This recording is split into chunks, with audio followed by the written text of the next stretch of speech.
Oh my god.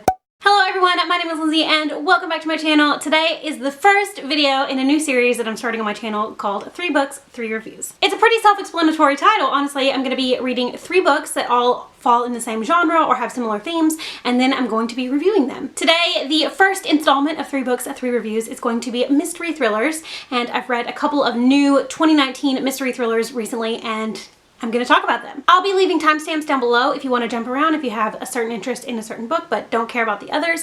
And I also wanted to mention that I know people love spoilers when it comes to mystery thrillers, but I am not going to be talking about spoilers at all in this video. Maybe in the future I will do like a spoilery section, but I didn't really want to do that today. The 3 books that I will be reviewing in today's video are My Lovely Wife by Samantha Downing, The Last Houseguest by Megan Miranda, and The Night Before by Wendy Walker. So if you have any interest in any of those 3 books, stick around and hopefully you'll like this video. The first book I'm going to be talking about is My Lovely Wife by Samantha Downing. This is Samantha Downing's debut novel and it came out on March 26th of this year. The synopsis of this one is pretty simple. It follows a couple who, to spice up their marriage, decide to start killing people together, and I think that's really all you need to know going into it because this book is full of so many twists and turns that if I even try to explain more about what the book's about, I could potentially spoil you. Going into this, I didn't really know what to expect because I've obviously never read anything by this author, it being her debut obviously, but I have been seeing a ton of really positive reviews for this one. A lot of people have been saying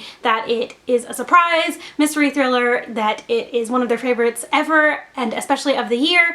And so I went into it with some medium to high expectations and I was so pleasantly surprised with how I felt about this book. It's more of a mystery than a thriller because obviously you know who the killers are, you know exactly what's happening, but there's this underlying tension in the story that there's something else going on beneath the surface, and the way that the author kind of revealed that bit by bit was so well done. I was on the edge of my seat. It's full of twists and turns that I didn't see coming, and I feel like that is the mark of a really good mystery, is that I don't predict anything, because I read so many mysteries, I watch so many like mystery shows that I usually can see things coming from a mile away, and this one completely shocked me from start to finish. I also really loved the writing style. As I said, Samantha Downing did a really good job of keeping me guessing, but she also managed to craft some of the nastiest characters that I've ever read that I also felt sympathy for. It was a very weird like thing going on in my head. Like I felt bad for these characters, but also they're terrible people, so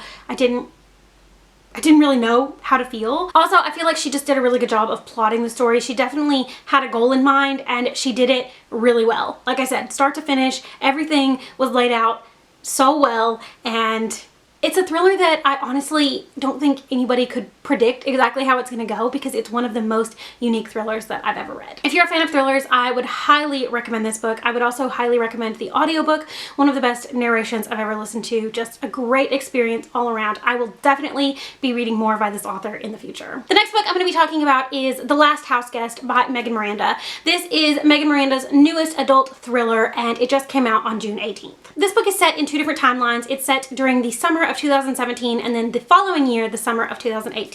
During the 2017 timeline, we see 2 friends, Avery and Sadie. They're very close. They have a very close connection, and at the end of the summer, Sadie is found dead, and her death is presumed to be a suicide, but Avery has never quite believed that her friend would kill herself. And so the following summer, Sadie's brother has returned to town, and he is very suspicious of Avery, and it kind of sets her investigating on her own. I've read quite a few Megan Miranda books before. I've read both of her other adult mystery thrillers and I've also read one of her YA thrillers, and I would definitely say that this is probably my least favorite of her works. Upon finishing it, I did enjoy it. Like I did like the story, but a couple weeks out, like reflecting on it, I definitely don't think this book is very memorable. I feel like she set up a really great mystery. There's definitely possibility, and I like the fact that it was told in alternating timelines, but I feel like it ended up being pretty basic and it was pretty boring. Like the ending got a little bit thrilling, but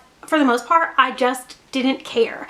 I feel like she didn't really do a good job of making me feel for the characters. I feel like she didn't really do a good job of setting up the story in a really interesting way. I did kind of want to know what happened, but I didn't care enough about the characters. I actually really didn't like Sadie as a character, so I didn't care about who ended up killing her.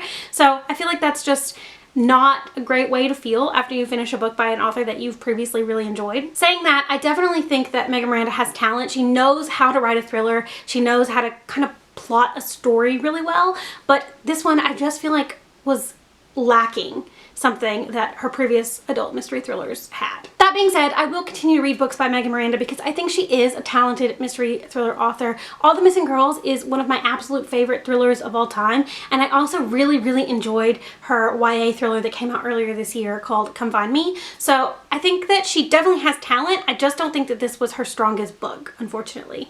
But they can't all be perfect, so it is what it is. And the last book I'm going to be talking about in this video is The Night Before by Wendy Walker. This is Wendy Walker's third adult mystery thriller, and it came out on May 14th. This is about two sisters, Rosie and Laura, who have a very strong relationship, and Laura has actually just recently moved back to their hometown and is living with Rosie and her husband after a bad breakup has forced her to flee New York City. The book starts with Laura getting ready and leaving to go on a date, and then the next morning Rosie wakes up and realizes that Laura did not come home the night before, and so she sets out on a mission to figure out exactly what happened to her sister and why she didn't come home. Wendy Walker wrote one of my favorite mystery thrillers of all time called Emma in the Night, and I was so excited to read her newest release because I loved that one so much, and I enjoyed this one as well. Not as much as Emma in the Night, but it's definitely a solid mystery thriller. One thing that I think Wendy Walker does a really good job of is writing sister relationships. That was a really strong aspect of Emma in the Night, and it's also a really strong aspect of The Night Before as well. Laura has a little bit of a sordid past when it comes to romance and relationships, and so Rosie's husband and their friend aren't necessarily immediately concerned when Laura doesn't come home, but Rosie woke up feeling like something was wrong, and she just knew that there was more to the story about why Laura didn't come back the night before. Watching that whole thing unfold was really nice, and I just really loved that throughout the course of the story, Rosie remains very loyal to Laura, even though people in the town, the police, everybody around is trying to convince her that maybe Laura did something or ran away. I think Wendy Walker is a really talented mystery writer. I think that she does write some compelling stories, and I was really interested in what was going to happen. I listened to the audiobook of this one in just a couple of days because I was so invested in how it was going to play out. But I think that there is a little bit of a coldness, a little bit of like being held at arm's length when it comes to the writing and the characters. I was never really able to fully warm up to Rosie or Laura, and I think that it's just a product of the fact that she was so focused on how the mystery was going to play out that the characters felt a little bit less fleshed out. Or maybe it's an intentional choice, I really don't know, but I feel like even with like Emma in the Night, I feel like I don't necessarily always know who the characters are. I just know like what role they're playing in the story. I did think that the mystery wrapped up a little bit weirdly. I wasn't totally convinced that how it went down was how it could have went down because there were literally no indicators of exactly who was responsible for Laura's disappearance until it was revealed at the end. I feel like it's good that I didn't predict it, but also I feel like it almost came out of nowhere. Like I feel like there had to be a few signs that like this could be the possibility of how it was going to end. I think she did try to throw in a few little hints of information, but it wasn't enough to really convince me that the ending was plausible. So while I loved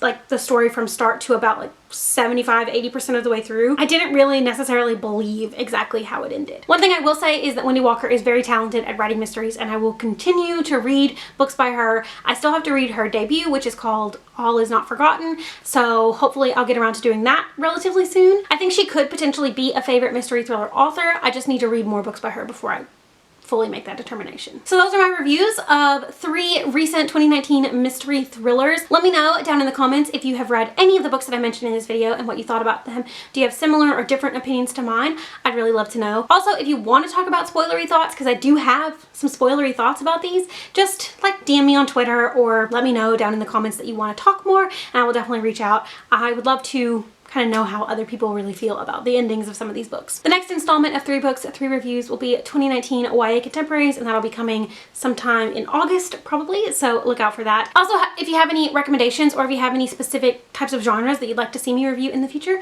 leave those down in the comments because I am excited to see where this series can go, and hopefully it'll be good. Thank you so much for watching. I hope you enjoyed this video, and I will see you again very soon. Bye.